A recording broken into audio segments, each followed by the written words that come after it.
Coin on.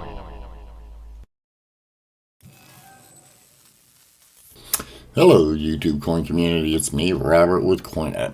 Today, in a year in review, we're going to do the year 1973. Now, we're going to continue on with the decade of the 1970s and do one for each year until we're done with it. Then we'll move on to the 80s, 90s, and so on. Just to let everyone know, I am still working on the Sharonville, the Greater Cincinnati Convention. So that'll be in the works. As we get the updates, we will take in. I will definitely let you know. We hope to see everybody there.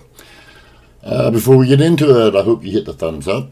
I also hope that you'll subscribe to our channel for more. We intend to continue doing the year in review until people ask us to do other things. Now, we are planning on having other videos for different things. When we do have the Sharonville Convention show for the coins, we're hoping to have, not hoping, we will have a table and we'll probably do interviews and things of that nature. So we hope that you can show up and join in with the coin community.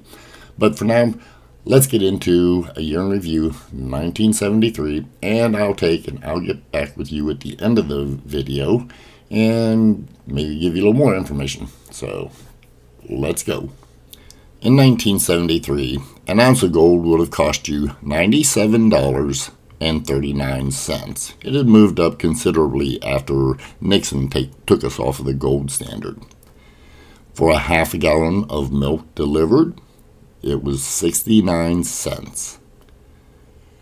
A dozen eggs would have cost you about 78 cents per dozen, and a loaf of bread was still a relatively cheap 28 cents per loaf.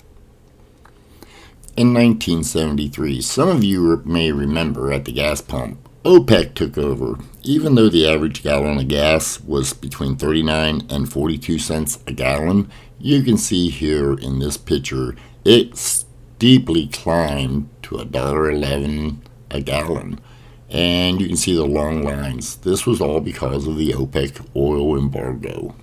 A new car would have cost you $4,052 on average.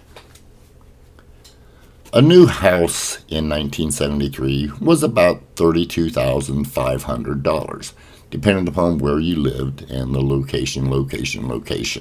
So that could vary. On April 4th of 1973, the World Trade Center towers officially opened and was considered the world's largest buildings. However, soon after, the Sears Tower was completed in May, and they took over the record of being the world's tallest building at 1,450 feet and 108 floors. It was actually 1,729 feet tall, but this included the antennas on top of it. In other news, the Secretariat wins the Triple Crown on June 9th in 1973 and has been deemed to be the best horse, beating records after records after records. Skylab was launched on May 14th, 1973, and was America's first space station. This is what started the space race. Now, let's go look at a few coins. In 1973, there really wasn't a whole lot of varieties or errors. I mean, there was plenty. However, we're going to look at a few of the normal coins. And the first one we're going to look at is a 1973 Denver Lincoln cent. Now, in mint state 63, they're only worth about $3. However, a mint state 67 plus, they're worth $4,500. Now, the record was set on February 27th of 2014 at a heritage auction for a mint state 67 coin. When the hammer dropped, the price was $4,994. Moving on, we do have the 1973 D Kennedy half dollar. Now, this is a double die obverse. It's Viva Stanton 101. In a mint state 63, you can expect to get $55. A mint state 66, it's still an affordable $675. The record for this coin on May 3rd of 2015 at a great collection auction, a Mint State 66 sold for $2,530. Okay, moving on. Now, the Eisenhower dollars had a lot of things going on that year. The varieties are in there, but you also have just the grades of them. And a 1973 Denver Eisenhower dollar in 63 grade, it's about $18. A Mint State 67 is $2,500. The record for it was set on June 5th, 2013 at a Heritage auction for MS67. When the hammer dropped, it was $12,925. Now, to find one in this grade, you most likely will not get it out of pocket change. You'll have to find it out of an original bank wrap roll or in a collection that's already there, maybe a mint set, because this is an uncirculated coin with a high grade value to it. Moving on, in the blue packs, a 1973 San Francisco Eisenhower dollar in a Mint State 63 is only about $17. However, a Mint State 69, the price booms up to $6,250. The record for it was set on January 6, 2016 at a Heritage auction where a Mint State 69 brought $5,170. Not bad for one of the blue pack Eisenhower dollars. Now we're going to move on to the 73S.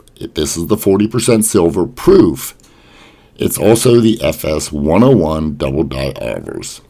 In a proof 66 deep cam, you can get it for about $65. They do have a proof 70 deep cam. There's only one known to exist, and the price is listed as $7,500. Now, on October the 12th of 2014, at a Great Collections, a proof 67 brought $605. I couldn't find any records of the proof 70 selling, but if it was to come up for sale, I'm sure it would smash a lot of records. And that has been my year in review, 1973. Now, there's a lot of other coins that are in that year that are varieties and errors. In fact, I was looking through, I just bought we just purchased and picked up a new batch of the Lincoln Pennies that we've been taking and getting from a hoarder. I wanted to show you, I took it out through one roll, and it was a tube roll.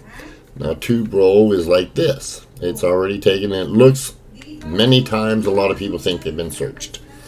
I'm one that, I usually think the same thing. However, I wanted to show you a few things that I've purchased or that I found in the one roll. Here's one of them. I found about 3 of these. These are the RPM number, I believe it's 13, but I don't know that for certain. But still, you can see it's a nice D over D to the east. And here's a surprise I found. I found this 1960D. Look at that, lovely, and I do mean lovely. It's basically what it is it's a jagged, I don't know, it looks like it was laminated. I mean, the reverse, it's just beautiful, brand new. I don't know, I might get this in here slabbed, or I may end up just selling it at an auction. So if you happen to be here at Friday's auction, you might be able to see it. But it's just a nice, beautiful coin, and the error is spectacular. Now, I found another one just not as good. It looked like there was bad lamination problems to where the coin had taken, and it was a coin before, during, after. I don't know which die it came from, but I would say it was close to the one that you just seen, because it's just got bumps and things in the coin to where there's lamination. So there must have been a bad metal mix right in that area. But to find that in a roll that had already been opened and put into a tube, it don't happen all the time, everybody, but it does happen. And this is, I found dropped letters. This here, I found clips, I found blank planchets. I found all of those in rolls that are actually in tubes. These are tubes. So I can't stress, just because you see a coin in a tube and you're searching for varieties and or errors, don't miss out on picking up some of those tubes that are usually less expensive because they can hold, I would just guess that the 5 coins that I found out of there, they'll probably take and sell for between $50 and $100, all 5 of them, maybe even more. I haven't looked up pricing on any of them, so I don't know that. However, there you go. That was my year in review. Please do me a favor. Comment a year that you'd like to see in review, and I'll see if I can't get to it. Right now, I'm doing the decade of the 1970s.